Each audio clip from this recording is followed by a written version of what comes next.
Assalamualaikum. Hari ini saya akan menerangkan tentang alam sekitar.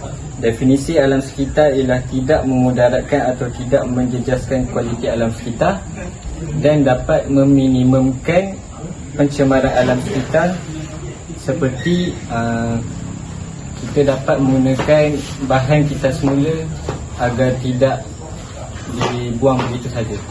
Seperti yang kita tahu, tahap kepanasan di Malaysia semakin meningkat dan kadar penurunan hujan semakin berkurang akibat perubahan iklim dunia. Oleh itu, dengan menggunakan konsep mesra alam, kita dapat menggunakan bahan kita semula yang ada di sekitar rumah agar dapat mengurangkan pencemaran alam sekitar.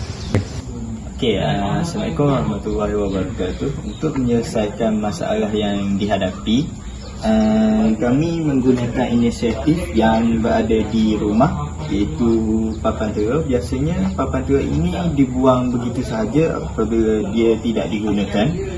Jadi kami menggunakan papan tera ini sebagai medium untuk tanaman, untuk jadikan medium tanaman. So cara penghasilannya ialah papan tera ini perlulah diuraikan kepada kepirangan kecil untuk memudahkan ia menyerap air. Seterusnya papan tera ini hendaklah direndam di dalam air selama lebih kurang paling kurang 1 hari untuk membiarkan ia menyerap air dan boleh digunakan sebagai medium tanaman. Selepas direndam semalaman, itu akan menjadi lembut dan boleh digunakan sebagai medium tanaman. Menggunakan bekas yang tidak digunakan dan terpakai di rumah, kita tepuk bahagian bawah untuk membiarkan air keluar.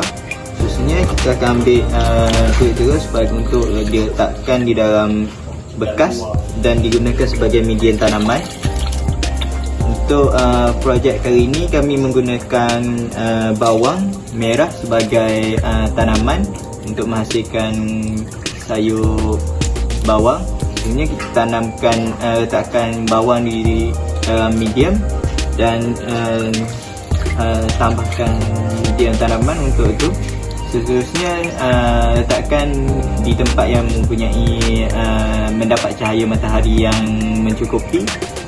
Medium tanaman ini hanya perlu disiram sekali sehari kerana kulit tera menyimpan air. Hari ini saya akan menerangkan kelebihan sarang telur sebagai medium tanaman. Pertama, dari segi kemasan alam, ia adalah inovasi baru sebagai medium tanaman. Bahan ini juga bukanlah asing bagi kita dan telah ada di rumah. Seluruh rakyat Malaysia pada hari ini boleh mengaplikasikannya dalam kehidupan seharian mereka. Kedua, ia menjimatkan wang. Kedua, bahan ini menjimatkan wang di kedai tanah untuk dibeli. Kerana kita tahu di kedai harga tanah agak mahal, jadi kita pakai barang yang sedia ada saja. Ketiga, kita tidak perlu mencari kawasan lapang, hanya cukup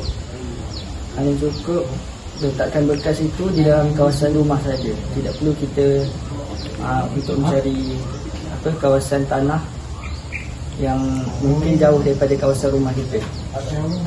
Keempat, dari aspek sosial, dapat memupuk minat orang awam sejak dari usia muda untuk menjaga alam. Kanak-kanak juga akan lebih bersemangat untuk melakukan cara ini sebab dia tahu benda ni tidak memerlukan tenaga yang kuat untuk melakukannya. Sekian daripada saya tentang kelebihan pada sarang telur sebagai medium tanaman ini.